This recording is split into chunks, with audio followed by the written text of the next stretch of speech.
Christmas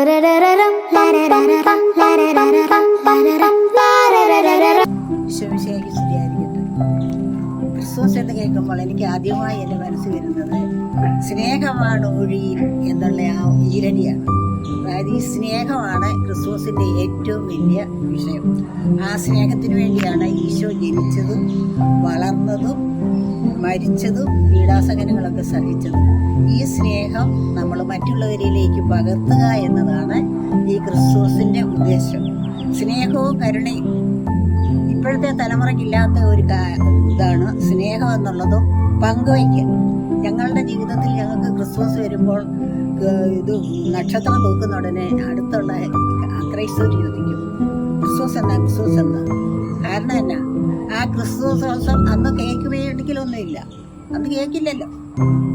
വീട്ടിലുണ്ടാക്കുന്ന പാലപ്പോ ഇറച്ചിയും ഞങ്ങൾ ഈ അക്രൈസ്തവർക്ക് കൊണ്ടു കൊടുക്കും.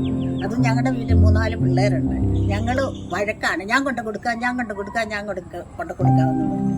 അങ്ങനെ ആ പലഹാരം അവർക്ക് കൊടുക്കാൻ വേണ്ടി ഞങ്ങൾക്കുള്ള ആ പങ്കുവയ്ക്കല് ഞങ്ങൾ അവിടെ തൊട്ടാണ്.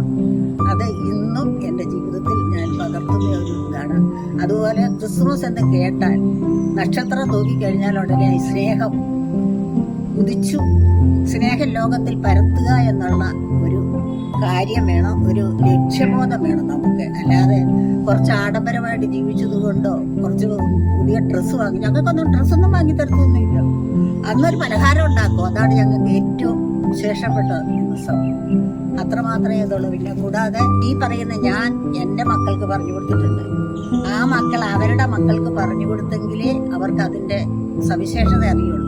പങ്കുവയ്ക്കാനുള്ള ഒരു സന്മനസ്. ഇന്നിപ്പോൾ ഒരു ധർമ്മക്കാർ ഇവിടെ വന്നാൽ കൊച്ചു പിള്ളേരുണ്ടെങ്കിൽ ഉടനെ അവരെ ഓടി അകത്തു പോവുക ചെയ്യുക.